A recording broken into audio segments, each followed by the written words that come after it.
It is the 3rd of September, 2025, approximately 7:43 a.m.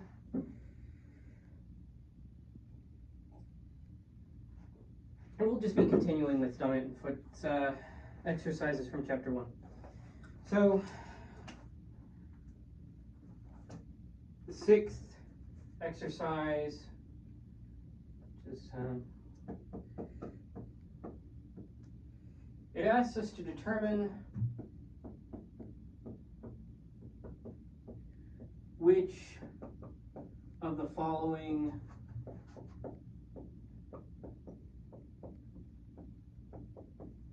sets are groups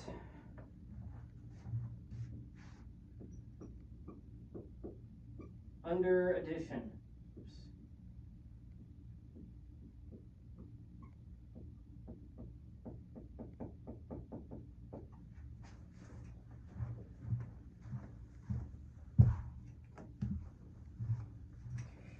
These groups are, firstly, the set of rational numbers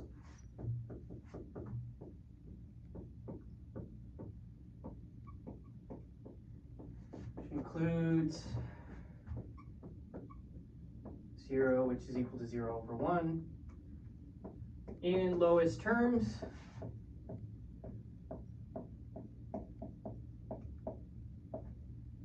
whose denominators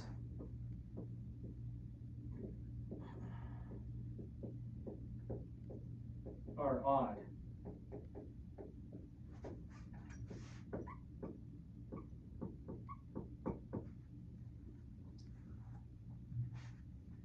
It also asks, well, secondly, the set of rational numbers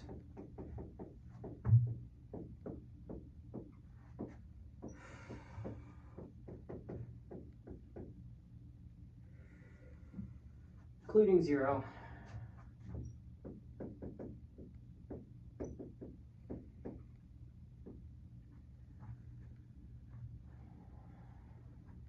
in lowest terms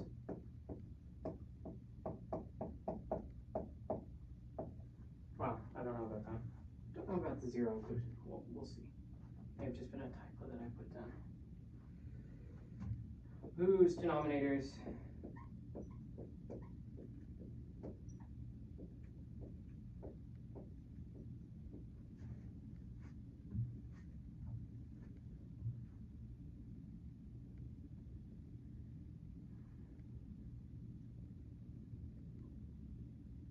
denominator.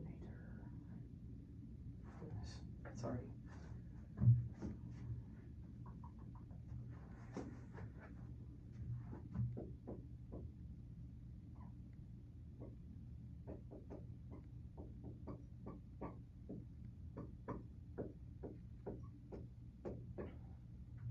Third set of rational numbers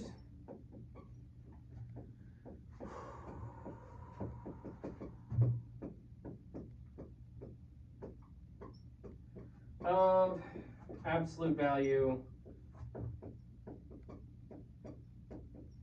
less than 1. All right. That's not it. But wait, there's more. So, 4th, the set of rational numbers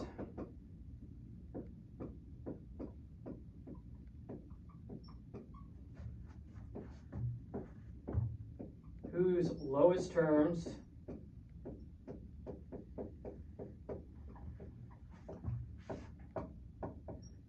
denominators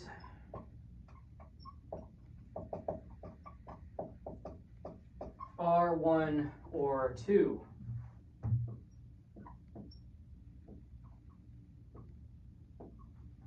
Oops, just realized I skipped one. So let's call this one 5,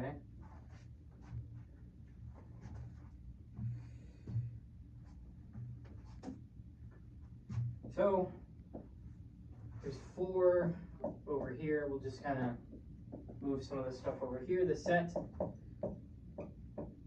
of rational numbers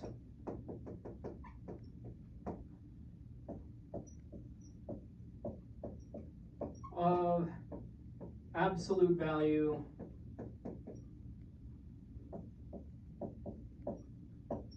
greater than or equal to 1 together with 0. And we had here the set of rational numbers whose lowest term denominators are 1 or 2. Then we'll top it off with 6 here, the set of rational numbers whose lowest terms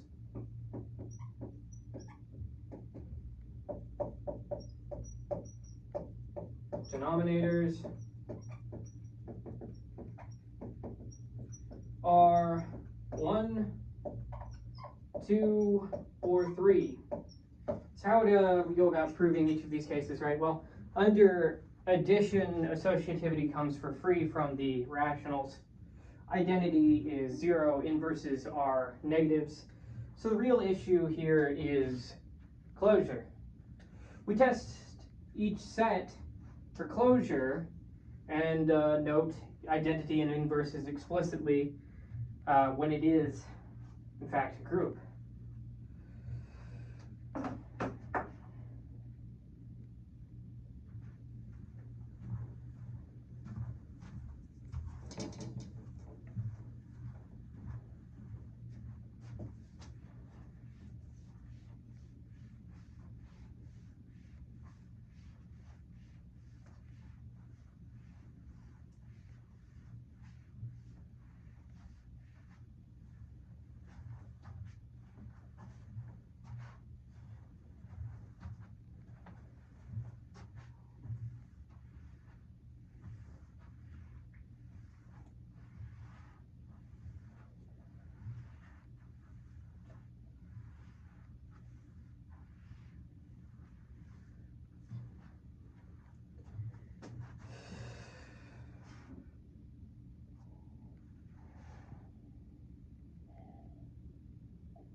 So, the proof, we consider each subset of the rationals in turn. So, we'll start with the first case. Let's label that A. Odd denominators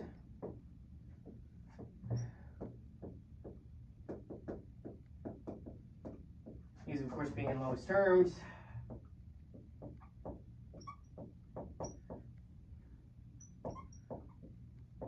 So,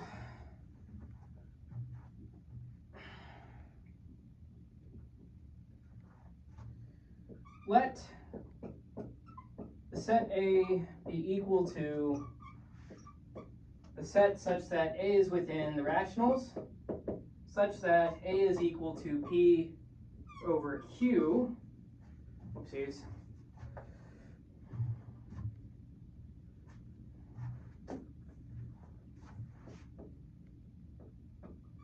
In lowest terms with Q odd, union with 0. Gotta include that 0. And this is, this is strictly because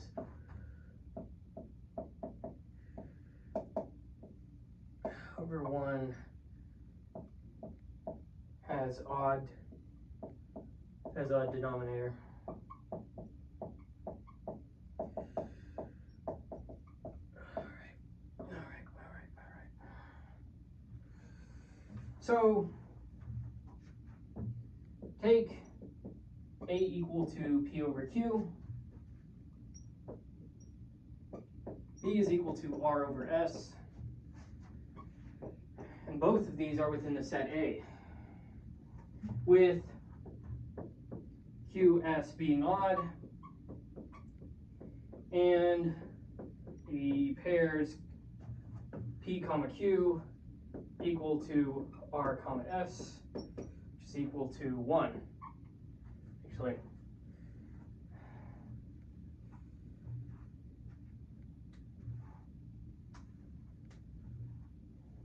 GCDs. That's how I'm going to say GCDs, greatest common divisors. Otherwise, that doesn't make much sense now, does it? So then A plus B is equal to P over Q plus R over S, which is equal to PS plus RQ over QS. We can write PS plus RQ over QS as being equal to U over V in lowest terms.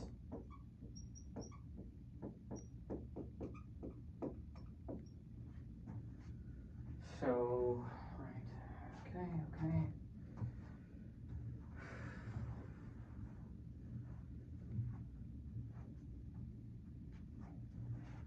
Let's go ahead and, yeah. By reduction,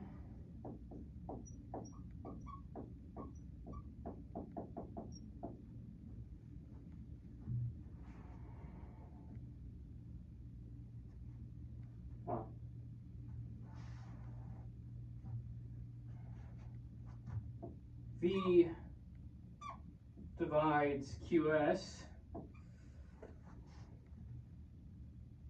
as V got.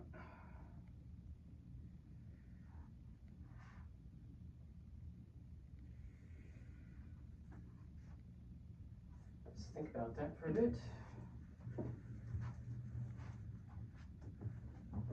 V divides QS. Why might that be? Well, by reduction.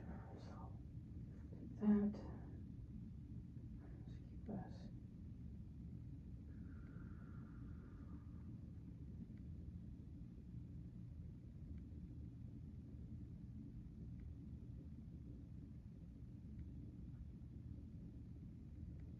Yeah, okay.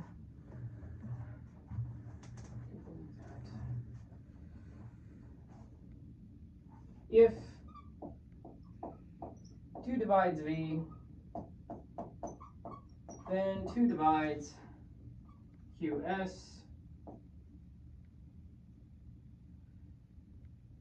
which is impossible.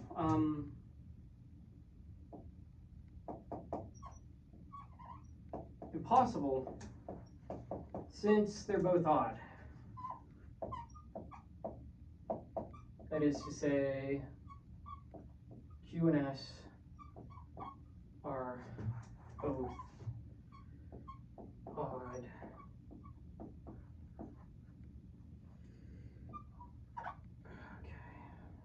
Okay.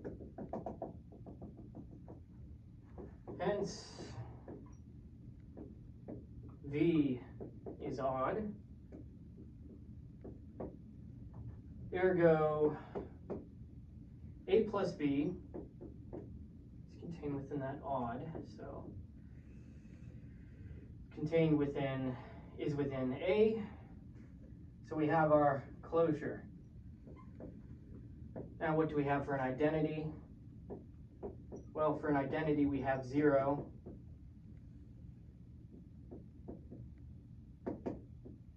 0 is within A, and for inverses,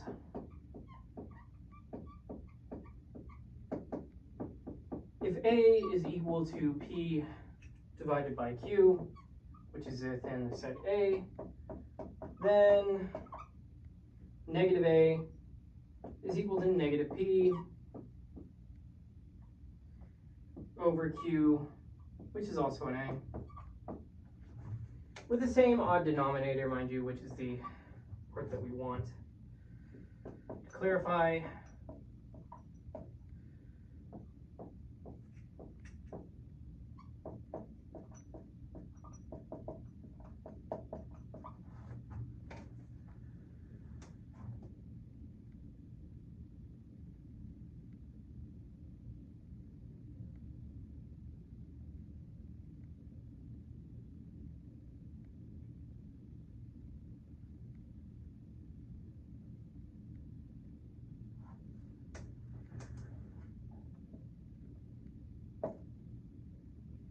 So we have A is a group under addition.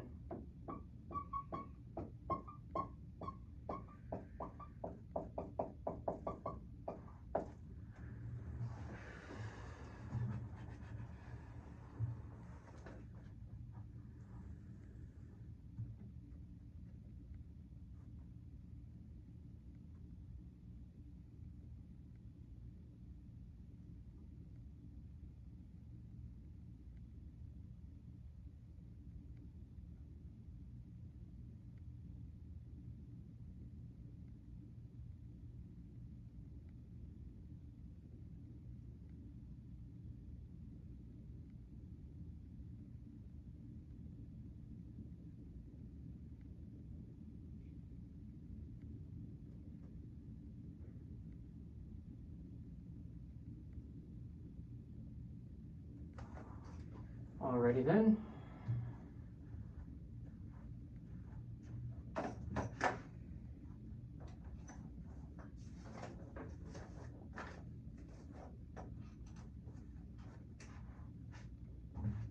Let's move on to the second case.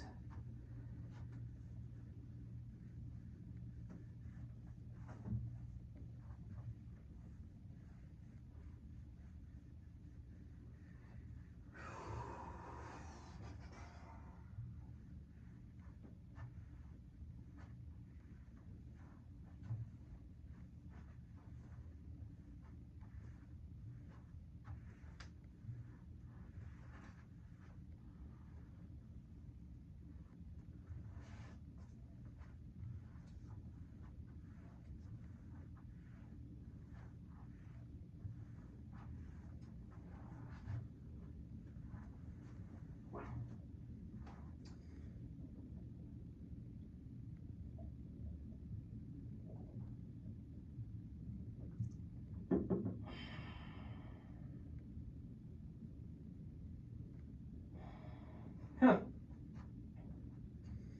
Yeah, I guess in this case, the reason why we have 0, I mentioned it earlier that it might be a typo, but I think it's because they just sort of give us that 0 is within the set that we're considering. Otherwise, it wouldn't work, right? So, I mean, in the slightest, because you could just look at it and say, well, there's no 0 in there, so.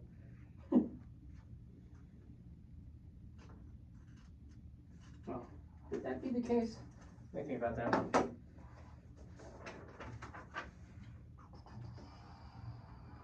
Identity 0.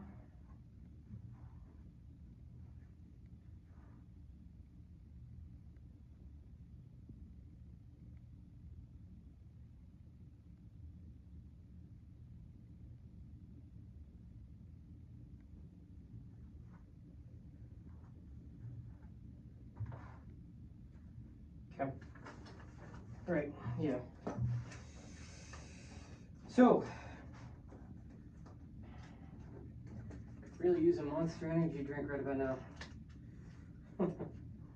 So, let B equal the set A within the rationals such that A is equal to P divided by Q in lowest terms.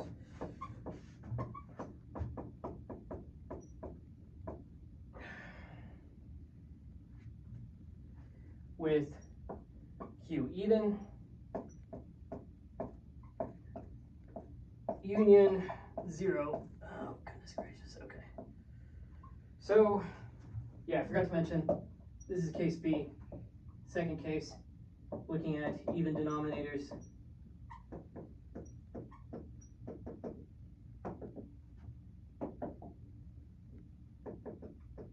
In lowest terms,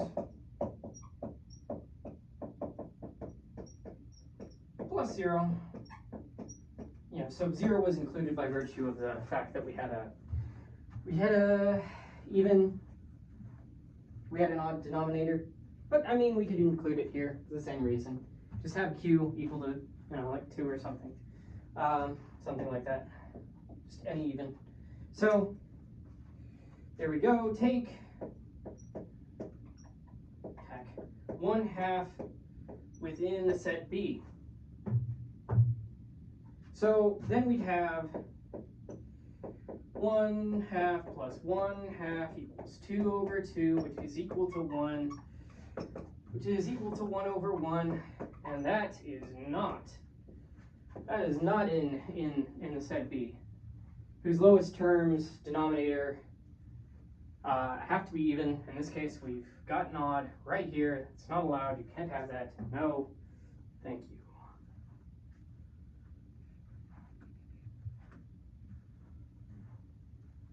So, B is not closed under addition,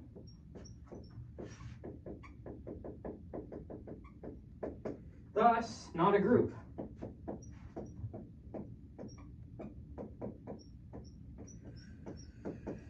Right.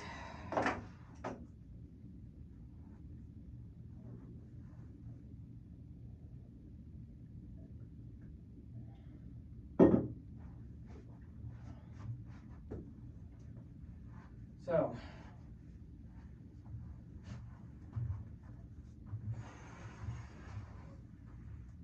let's move on to the next case.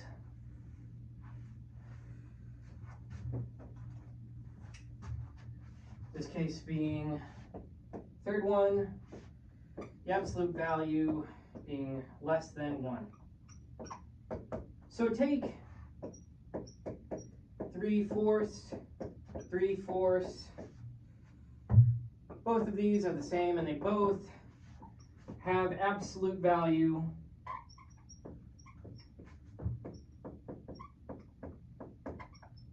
less than 1. Well, then add them together. 3/4 plus 3/4 is equal to 6/4, which is equal to 3/2, which is greater than 1. We can't have that. So the sum leaves the set. Well, it was never included in the set to begin with. Not closed. Not a group. Moving on.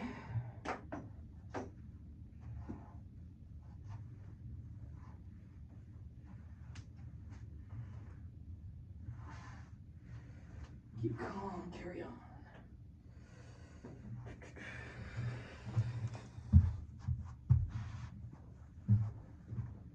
So, fourth case, case D. Absolute value of A is greater than or equal to 1 and includes 0. That's weird, right? I mean, let's go back to that exercise.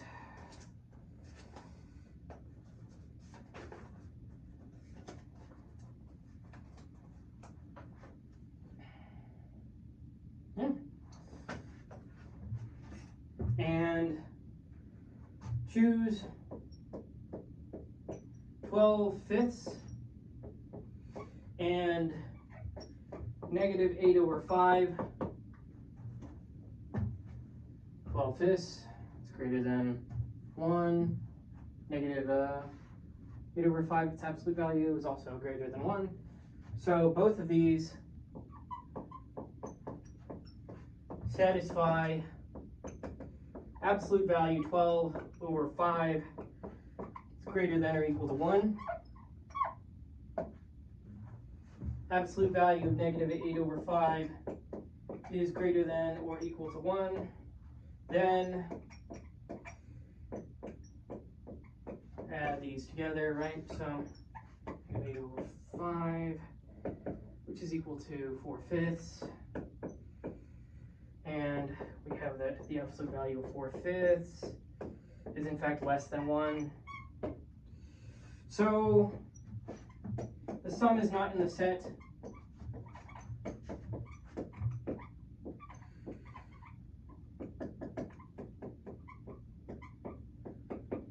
Not closed, not a group.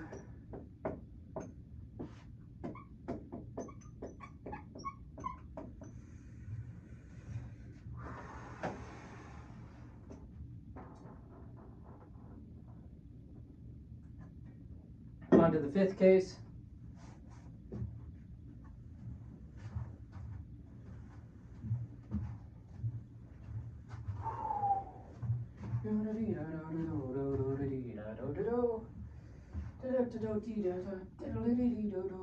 Okay, so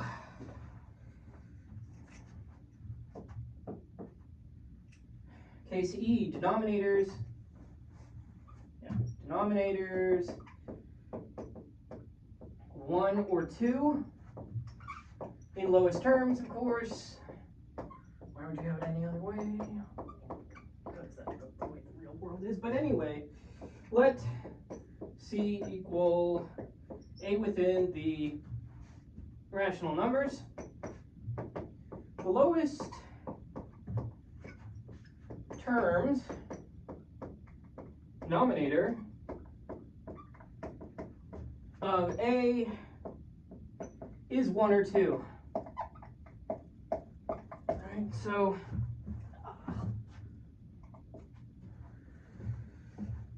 let's see, be equal to the set where A is within in the rational numbers such that the lowest terms denominator of A is 1 or 2.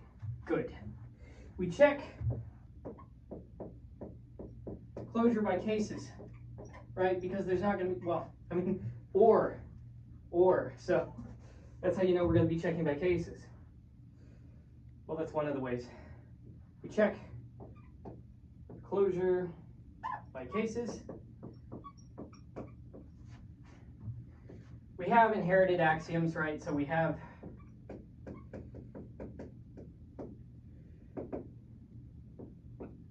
zeros within C, negative A within C. If A is within C, sort of take those for granted. Well, not for granted, never for granted. So appreciate those. Let's be grateful for those. But let's move on into the cases. So for the first case, we have the integer plus integer case. Well, what do I mean by that? Well, if A is equal to m over 1 and B is equal to n over 1, right? So you can kind of see. Then we have A plus B is equal to m over 1 plus n over 1, which is equal to m plus n over 1, which of course is in C, right? So that holds pretty succinctly. Integer plus integer, good. So within, let's check. Yes. Okay, so half and half.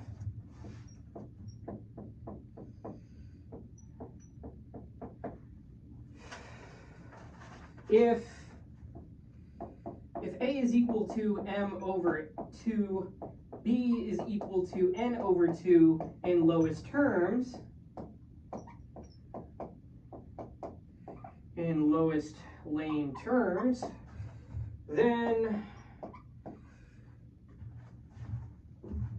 I don't have a chair. That's not consequence. That's not a consequence of that. That's just a consequence of me having the chair across the room. Then A plus B is equal to m over 2 plus n over 2, which is equal to m plus n over 2. Let's see. If, oh boy, we're out of space. So we're going to have to box things and make more space. If A is equal to, well, how about this? Let's erase that. If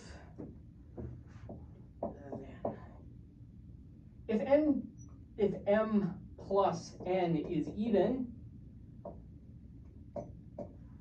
well, we have n plus n over 2, which is equal to n plus n divided by 2 over 1, which is also included within C. If if m plus n is odd,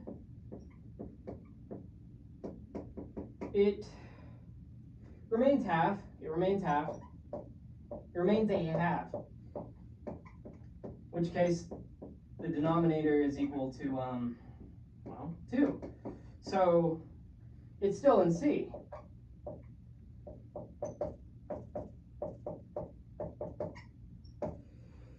So we're good to go. We're good to go for the third case. Let's check the last case finally, in which we have this mixed breed of a thing, integer plus half. Take a look at that after I get done erasing this.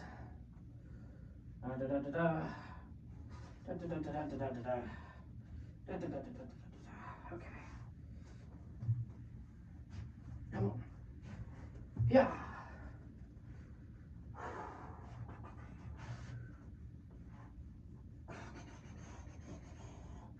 So let's see here. Third case, integer plus half. And the reason why we don't have to do like half plus integer is because, well, the order of the things, like we have that inherited. We have that inherited from, you know, yeah, like in this instance here. So we have that the order, switching these around wouldn't really do anything. I mean, wouldn't really do anything in terms of proving that this thing is actually a group, because, well, if you prove it one way, then it stands to reason that it also holds the other way by nature of what's inherited. So let's get into this cool thing. If a is equal to m over 1 and b is equal to n over 2, then a plus b is equal to m over 1 plus n over 2, which is equal to 2m over 2 plus n over 2. Which, that should be equal to 2m plus n over 2. So let's break this down into if-then statements here. Like if it's even, if 2m plus n is even, this reduces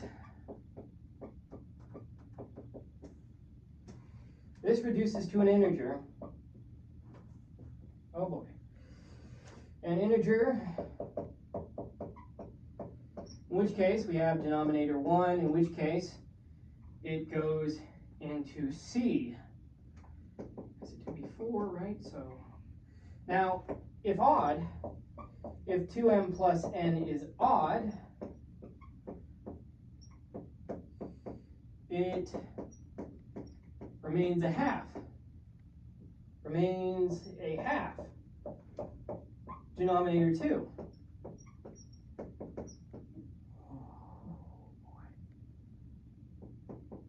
There we go. In each of these cases, it doesn't really change the fact of, well, it doesn't really change the fact that it's going to be within the set C. So in either case,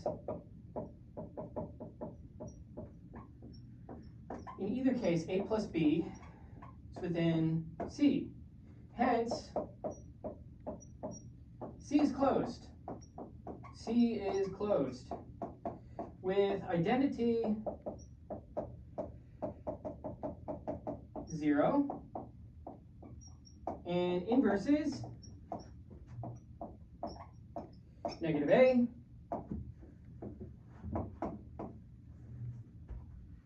C is a group under addition.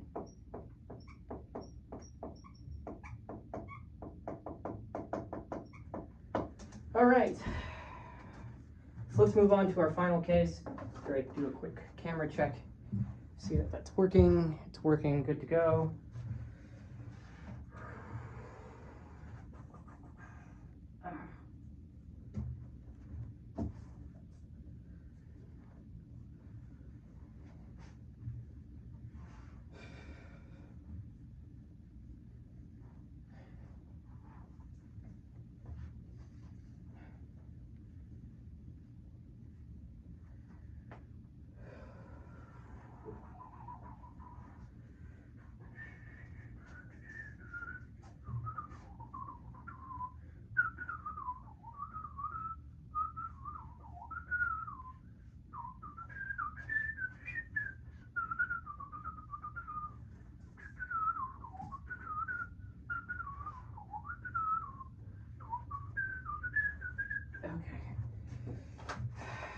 after that commercial break. Let's go to last case, denominators. Oh boy, okay, so, well, actually, 1, 2, or 3 in lowest terms. Right, of course, but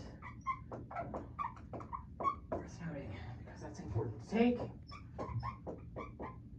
1/2 plus 1/3, which is equal to 3/2 over 6, which is equal to, I mean, 3 plus 2 over 6, which is equal to 5/6. Now, and this is whose lowest terms denominator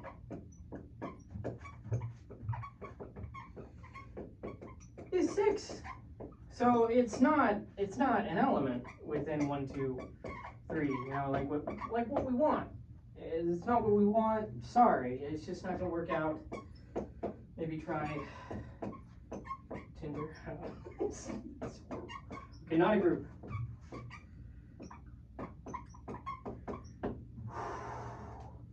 What is the temperature in here? Is it just me? No, it is just me. Gosh dang it. It's because I'm... I don't know. So, groups under addition in this case were A and D, not groups B, C, D, F, right? Let's move on to exercise 7.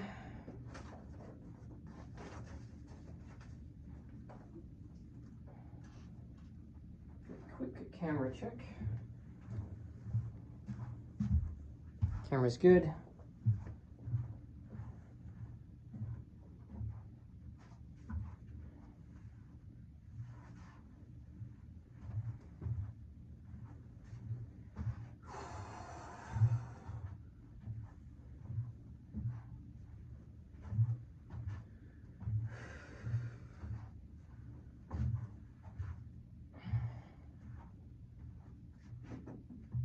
So let's exercise 7. Let G equal the set X within the real numbers such that 0 is less than or equal to X, which is less than 1. And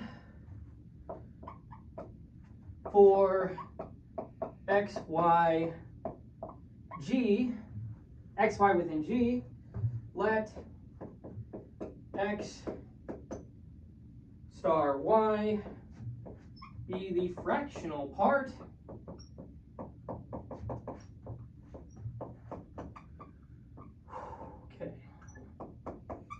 of X plus Y. That is to say, X star Y is equal to X plus Y minus floor function of X plus Y, where, of course, let's go ahead and define the floor function again. Floor of A is the greatest integer less than or equal to A. So for exercise 7, we are asked to prove that star function, the star operation star is a well-defined binary operation on G, and that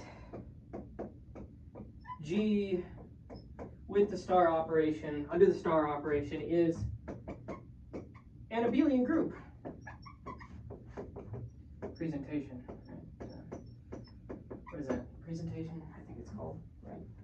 Going back to the lecture. How did I say it? Was it like set relation? I think that's right. Object relation. It's cool notation. So let's think about this.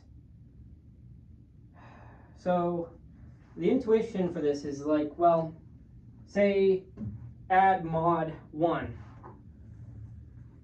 To add in the real numbers, then wrap once if you passed 1.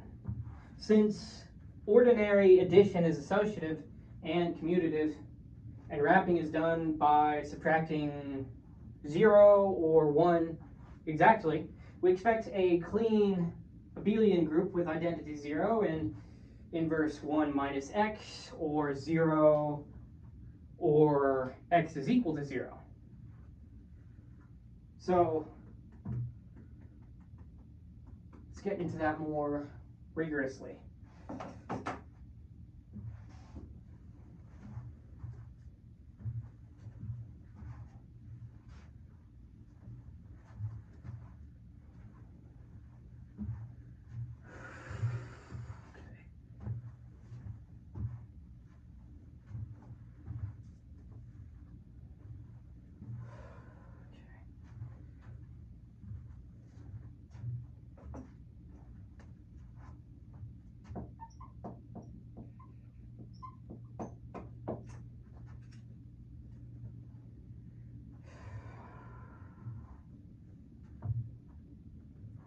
Camera.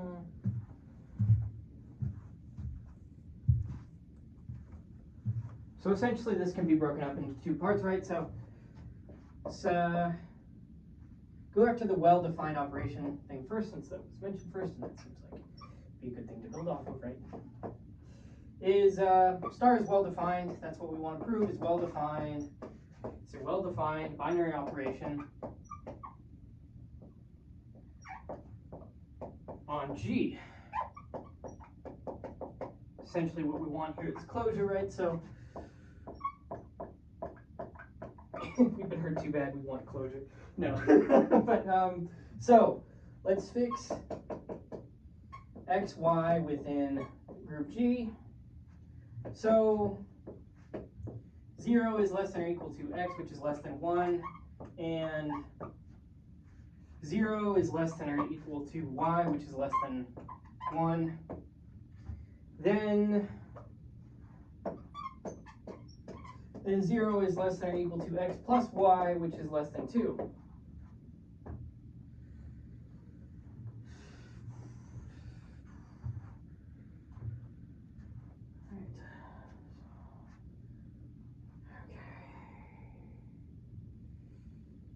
There are 2 cases here.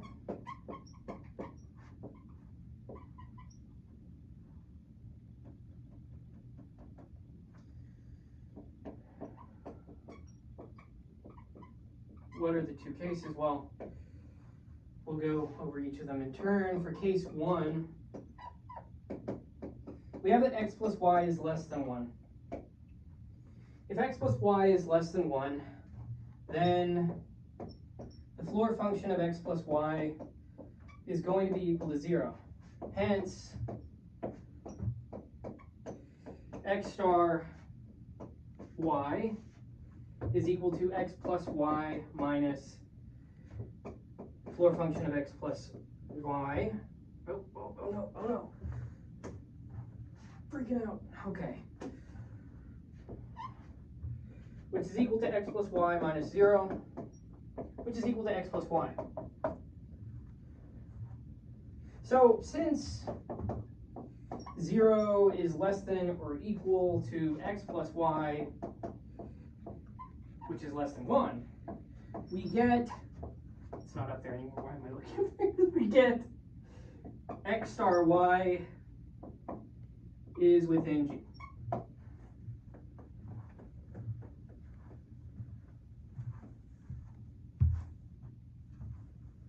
All right, but there's another case to consider in this.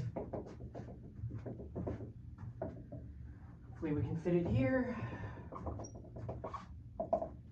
So let's consider case 2, which is that x plus y is actually greater than 1, greater than or equal to 1, and less than 2. Well, if that's the case, which we're saying is the case because this is the case, then the floor function of x plus y, that's equal to 1. So x star y is equal to x plus y minus the floor function of x plus y, which is equal to x plus y minus 1. And since 1 is less than or equal to x plus y, which is less than 2, we have 0 is less than or equal to x plus y minus 1, which is less than 1. Right?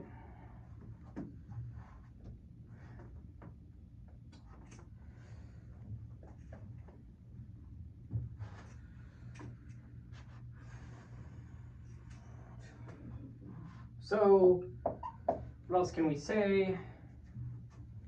Well, so x star y is contained within G. That's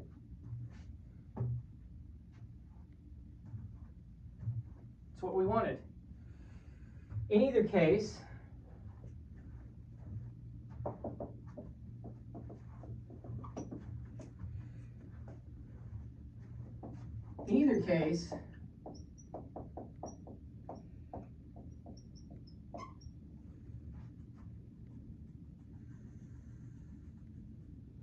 x star y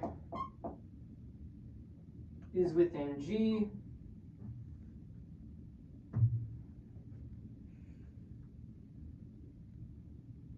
So it's well defined. And also, so star maps G cross G to G. Closure achieved. We are no longer suffering from the trauma. I don't know. I think like if you need like closure for that sort of thing, you're still suffering from the trauma. But it's neither here nor there, I guess. But it is here because we're talking about it right now. No, but let's go on to part B. Well, part 2. This problem.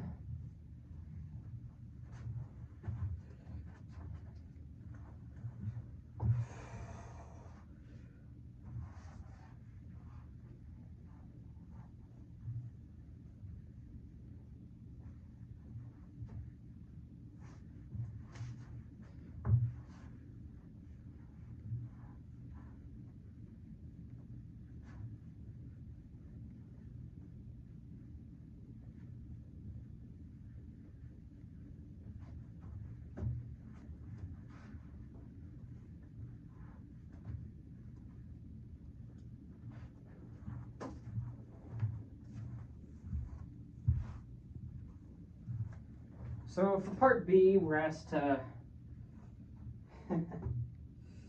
we're asked to prove that this is an abelian group. So, oh, whoops. I keep on mixing myself up. It's because I keep switching the notations. I shouldn't do that.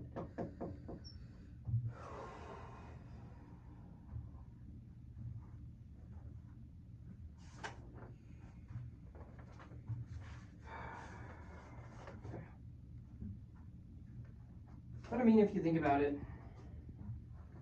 the well-defined deal, that's basically just proving closure, right? So as we mentioned before. So really, this is just a continuing process of actually proving that this thing is an abelian group.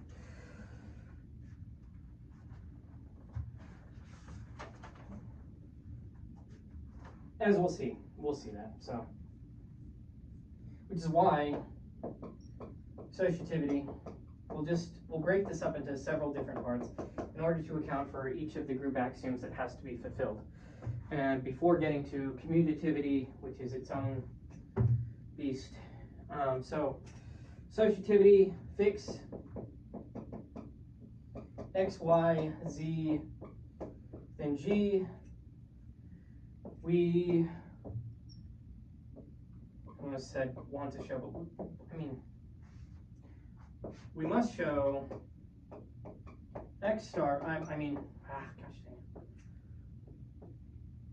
open parentheses x star y close parentheses star z is equal to x star open parentheses y star z close parentheses.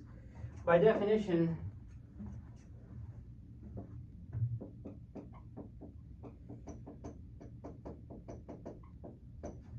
x star y is equal to x plus y minus floor function of x plus y.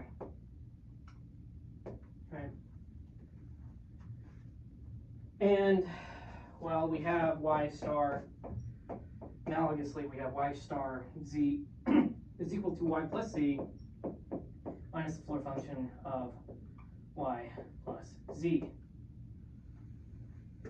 So, with this, we're going to have to compute each side by cases on whether the intermediate sums cross 1. It's going to be a lot of writing, so buckle up, focus.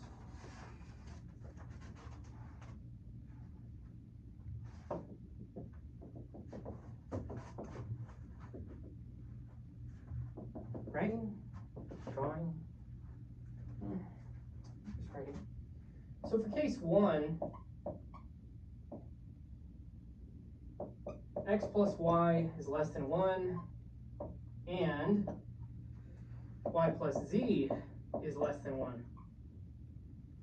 So then, floor function x plus y, well, oh goodness, keep on making little, it's because I'm so used to just drawing the brackets as usual.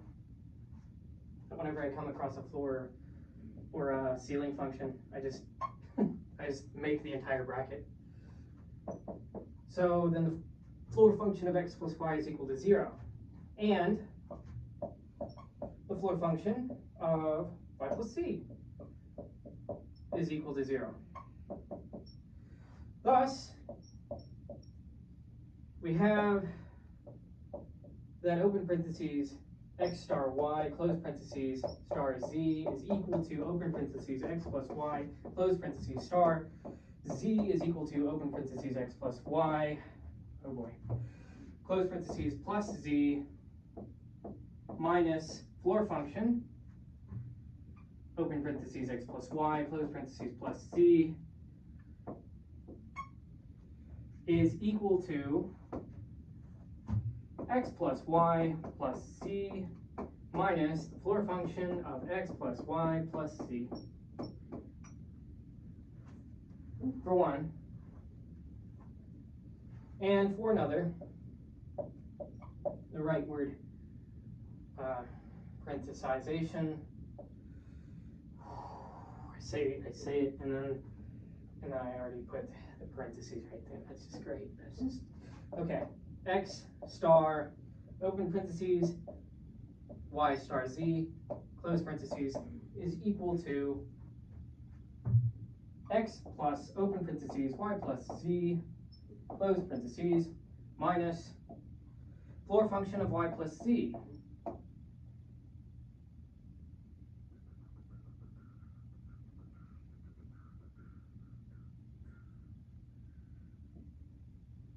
Very careful with that.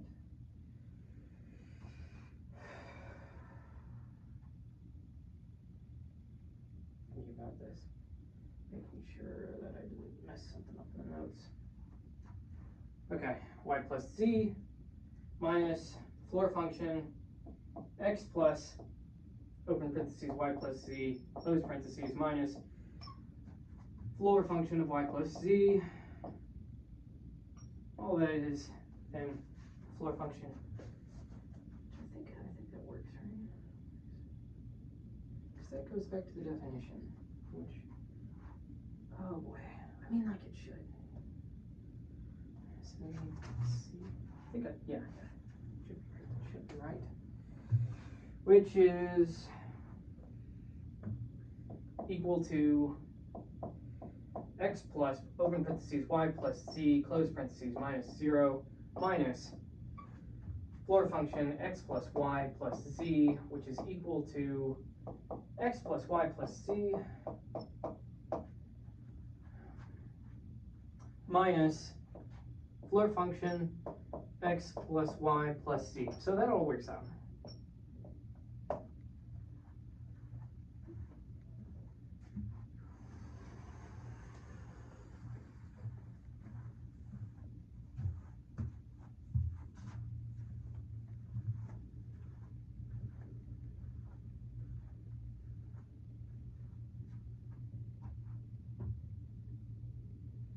So what can we make just by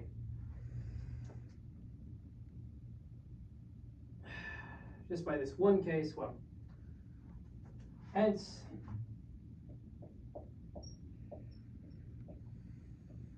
open parentheses x star y close parentheses star z is equal to x star open parentheses y star z.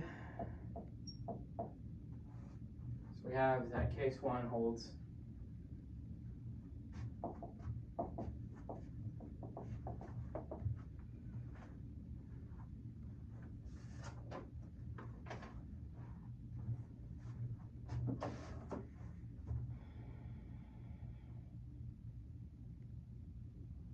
There's no way I can fit all of the cases up there. Maybe if I wrote super tiny, but then it's like, well, you can't really see that, can you? Probably hard to see what I write already. Let alone if I shrunk it down, so we'll just erase this and then we'll go on to case 2.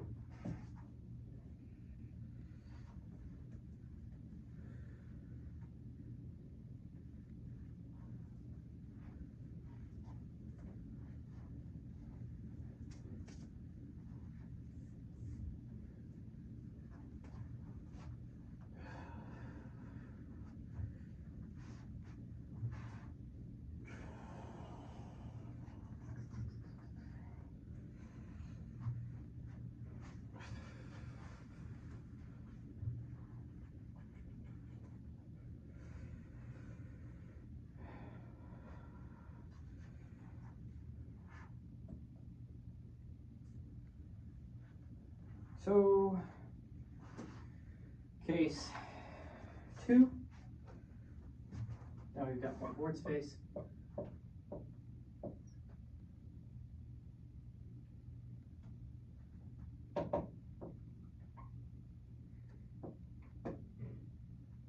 We want to consider the case of 1 being less than or equal to x plus y, which is less than 2, and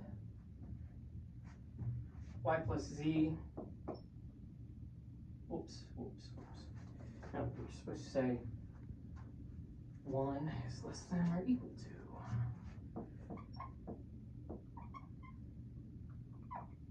1 is less than or equal to y plus z, which is less than 2.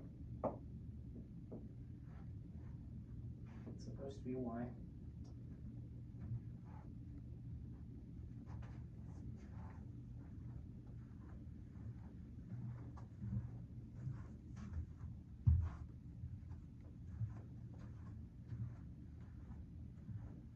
Then floor function x plus y is equal to 1, and floor function y plus z is equal to 1.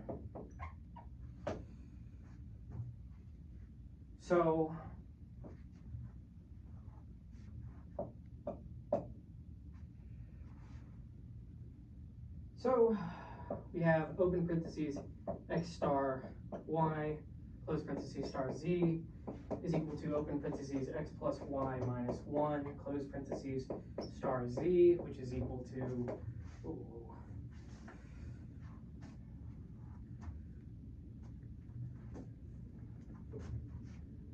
to open parentheses x plus y minus 1 close parentheses plus z minus floor function of x plus y minus 1 plus z, which is equal to x plus y plus z minus 1 minus floor function x plus y plus z minus 1. Very good. And, yeah, okay. Group these differently.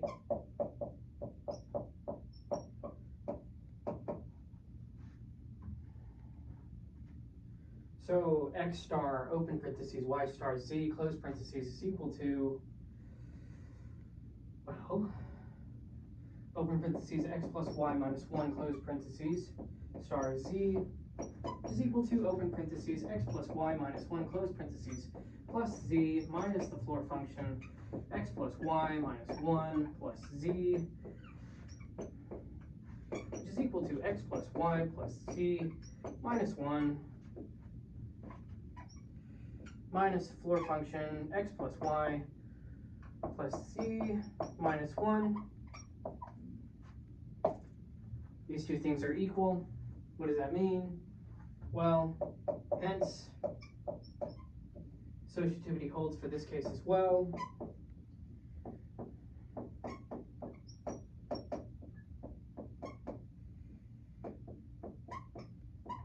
Yeah, because open parentheses x star y, close parentheses, star z is equal to x star, open parentheses, y star z, close parentheses. So, with that in mind, associativity holds for this case. We can finally move on to the third case. Great, check the camera.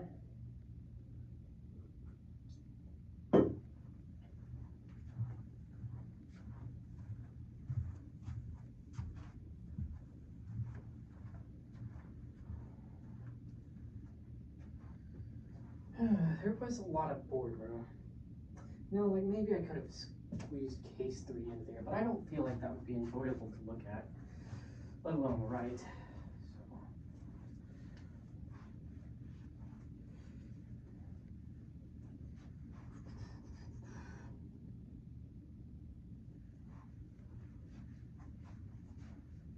There's nothing on the other side of this wall that's really that important. I don't think. Fine. In the wall.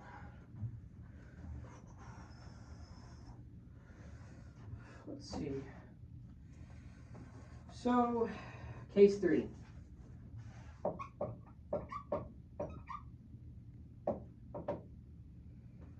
We have 1 less than or equal to, yeah, so this one, there's always like one case where they're both the same and it's such that this is the thing. Another case where both is the same such that they are the same in this other way. And then there's the way in which it's like, well, one of them is this way and the other one is this way. Oh my goodness. And that's what case 3 is here.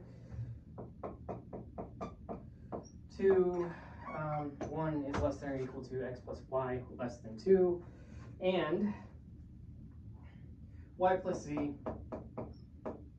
is less than 1. Oh goodness, yeah, but in this case we'll actually have to switch them. But we'll get there when we get there.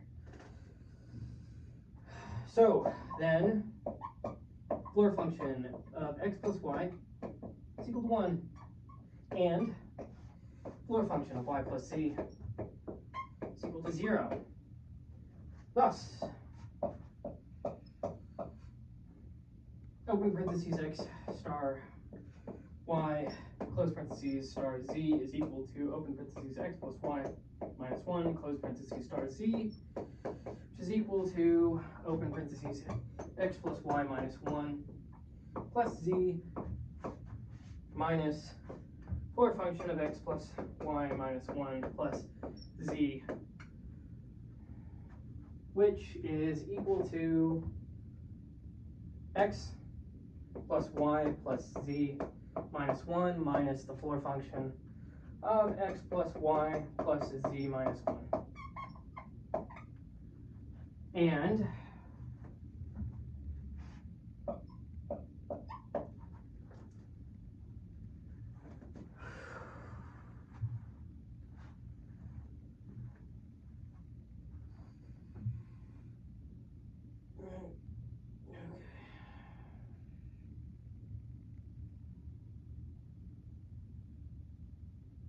there's an interesting trick that happens later on. So I'm just sort of anticipating that.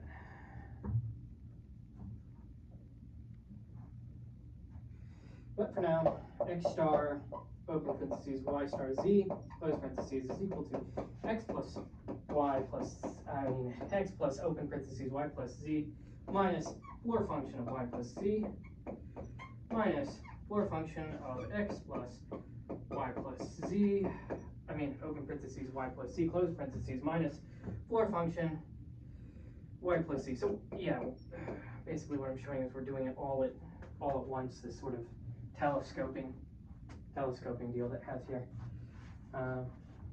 Expansion, yeah. Which is equal to x plus, it's x plus open parentheses, y plus z, minus 0, minus the floor function x plus y plus z of x plus y plus z, which is equal to x plus y plus z minus the floor function of x plus y plus z minus 1.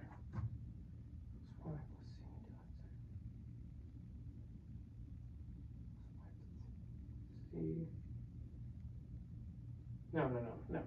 That's the trick. X plus y plus z minus x minus the floor function of x plus y plus z. So, well, it's like these don't match up. That doesn't look right. What on earth is going on? But then you look at this weird little case right there, and then you're thinking, maybe we can do something with that. Well, turns out, since for any real t, we have, that's not a t, is it? For any real t, we have floor function t minus 1 is equal to floor of t minus 1. And because of that, we can say that this thing reduces? What is it? Yeah, I guess reduces is the right word. Because of that, it follows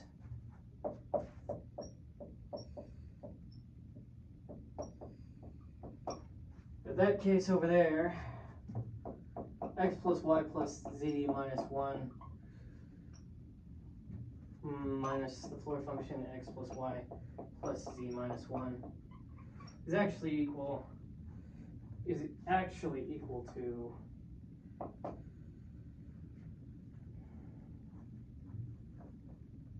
x plus y plus z minus 1 minus open parentheses floor function x plus y plus z close floor function minus 1 close parentheses, which is equal to x plus y plus z minus, you guessed it, floor function of x plus y plus z. So we have that neat little trick, and that neat little trick allows us to say that these things are actually equal to each other. Well, because they are equal to each other. There you go. Therefore, open parentheses, x star y, close parentheses, star z is equal to x star, open parentheses, y star z. Good enough. Well, good. Probably finish this up and call it a day. Call it time for the end of this lecture video, exercise review, exercise solution review. Yes. Video thing. Whatchamacallit. Exercises 2. Okay, so let's go on to case 4.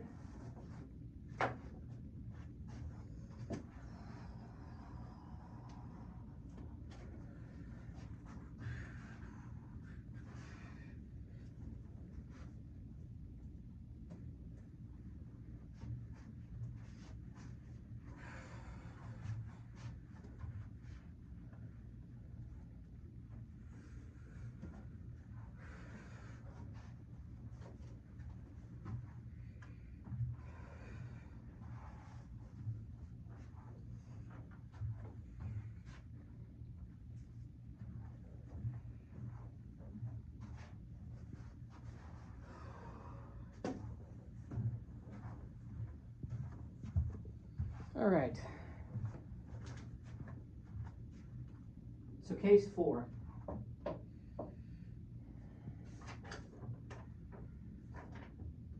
So this is essentially symmetric to case 3, but x star, open parentheses, x star y star z.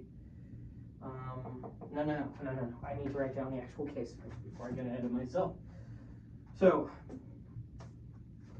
x plus y is less than 1 in this case, and 1 is less than or equal to y plus z, which is less than 2. How about that? Well, this is symmetric like I mentioned before. Let's just put it here. This is symmetric to case 3.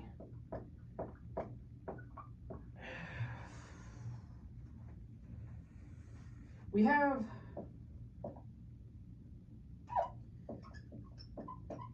floor x plus y is equal to 0, and floor of y plus z is equal to 1. So then, open parentheses, x star y star z is equal to, open parentheses, x plus y, close parentheses, star z, which is equal to, does that compute? Yes. Okay, should. Oh my gosh, why am I so bad at problems?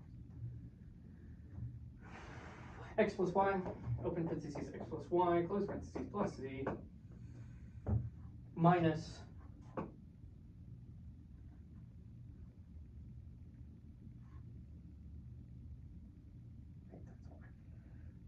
minus,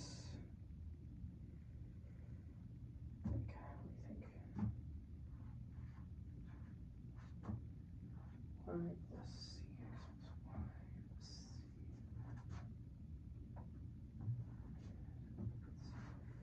x plus y.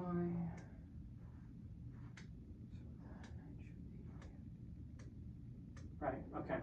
Open parentheses, x plus y, close parentheses, plus z, minus floor function x plus y minus 1 plus z, which is equal to x plus y plus z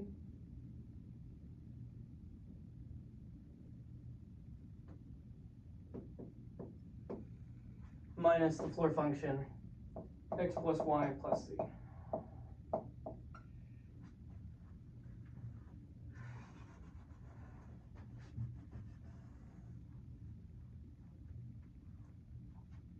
Did I just put minus 1 there? Where did I put that? Oh, no, sorry. It's not supposed to be there. X plus, open parentheses, x plus y plus z minus floor function of x plus y plus z, which is equal to x plus y plus z minus the floor function of x plus y plus z. Okay. That feels better. Now, x star, open parentheses, y star z.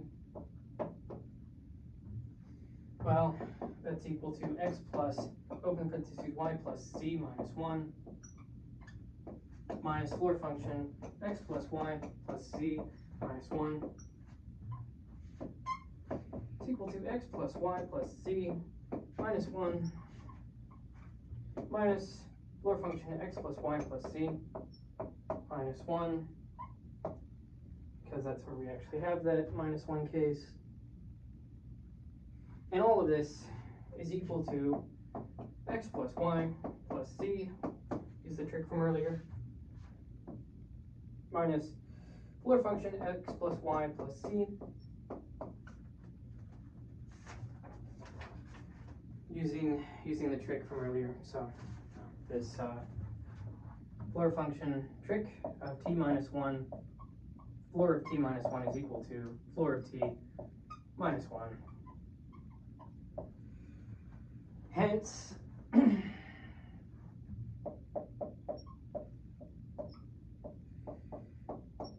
parentheses x star y, close parentheses star z is equal to x star, open parentheses, y star z.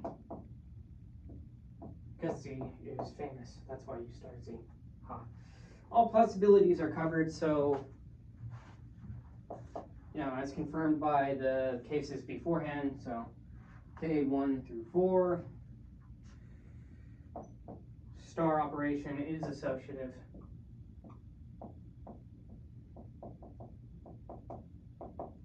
On G.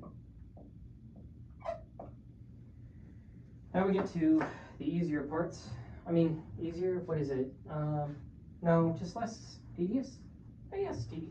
What is it? Time consuming? I mean, like, that's time. All of those have negative connotations. Let's just scrap the negative connotations and say that this one required more writing. Right? So the next ones won't require as much writing. So let's get into that.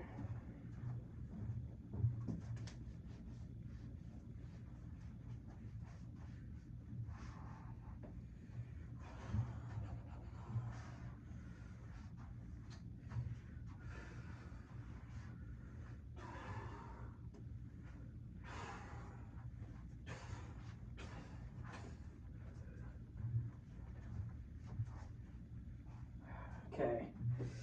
So, next part, the identity element.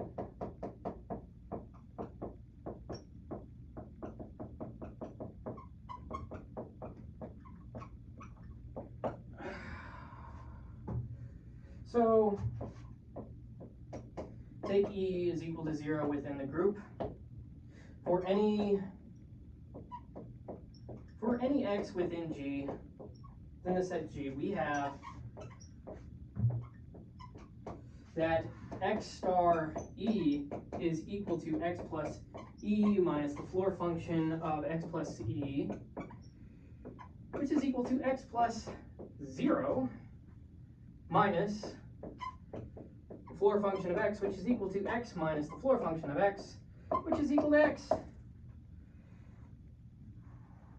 Because 0 is less than or equal to x, which is less than 1, implies, squeeze that in there, implies the floor function of x is equal to 0. So that holds up. Now, similarly, if we just look at this the other way, E star x is equal to E plus x minus the floor function of E plus x, which is equal to 0 plus x minus the floor function of x, which is equal to, you guessed it, x. So, thus, 0 is a two-sided, no good, not to be trusted identity of G. Two-sided identity. Good to go.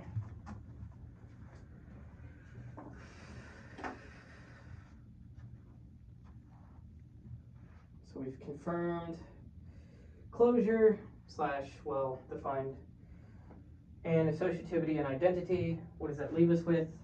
Well, we've got inverses and commutativity to go, because remember we wanted to prove that it was not just a group, but an abelian group.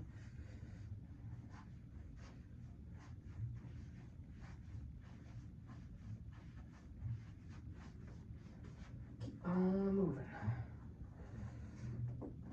So let's go to the inverses. Well, if x is equal to 0, then the inverse of x, well, it stands that would be 0. Works. Why is that? Well, since 0 star 0 is equal to 0. Now, say it's not. Say if x is within G with x not equal to 0. Set y is equal to 1 minus x. Well, what happens then? Well, then 0 less than y less than or equal to 1, and because x is less than 1,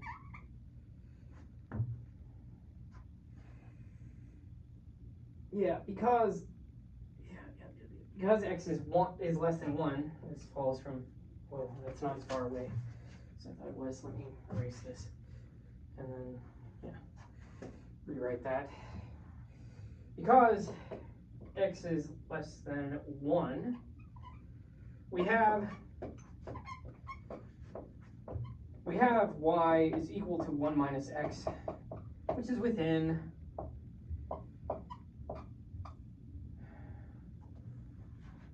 in the interval 0 to 1. It's open from 0 to closed 1. Yeah. If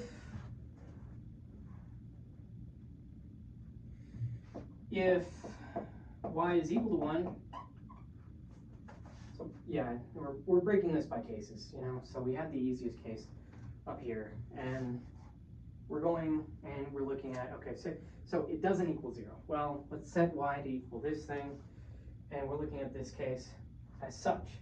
So if y is equal to 1, well, then x would have to be negative, right? So y, well, sorry, x would have to be equal to 0.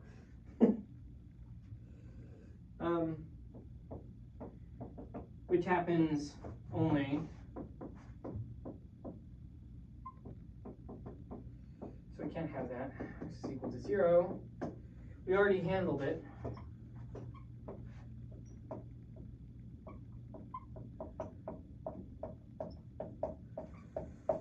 And that already holds. So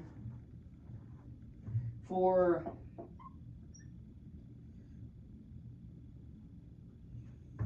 x not equal to 0, we have 0 is less than y, which is less than 1. So y is within G.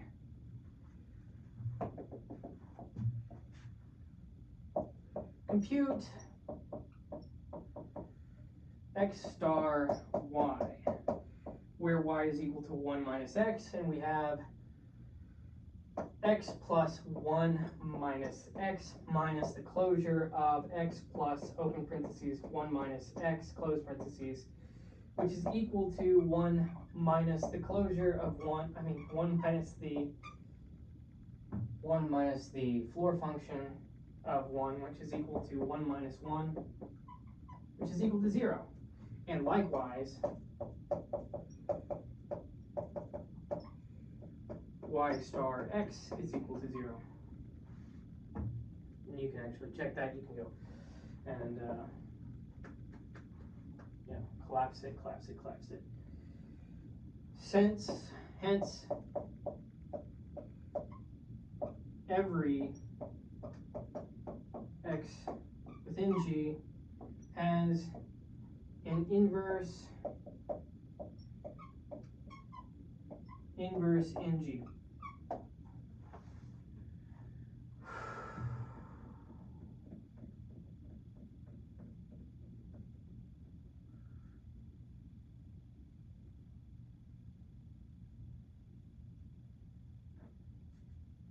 Let's think about this one, just to make sure. Right, so.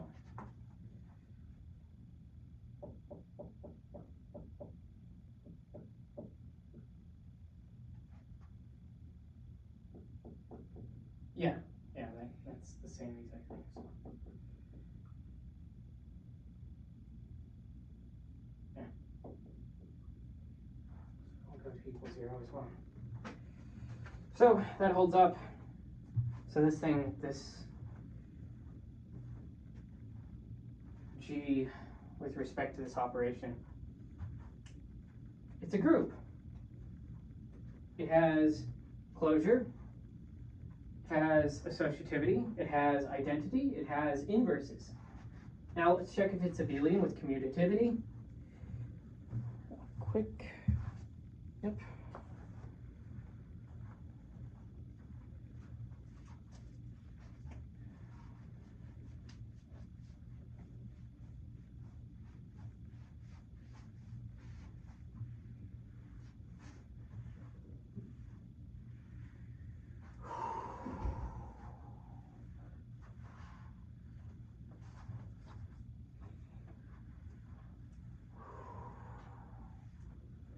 So, commutativity.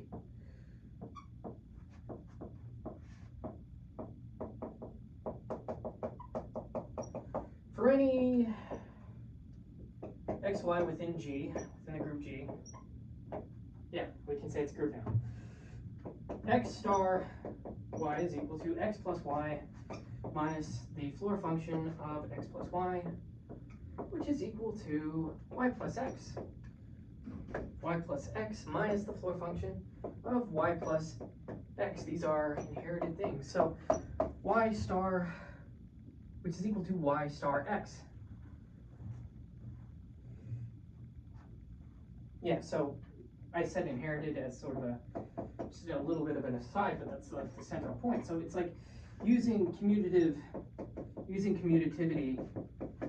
of real addition and the fact that floor function of x plus y is equal to the floor function of y plus x, we can say this. That's true, right? So we have shown closure, associativity, identity, inverses, and commutativity. Therefore,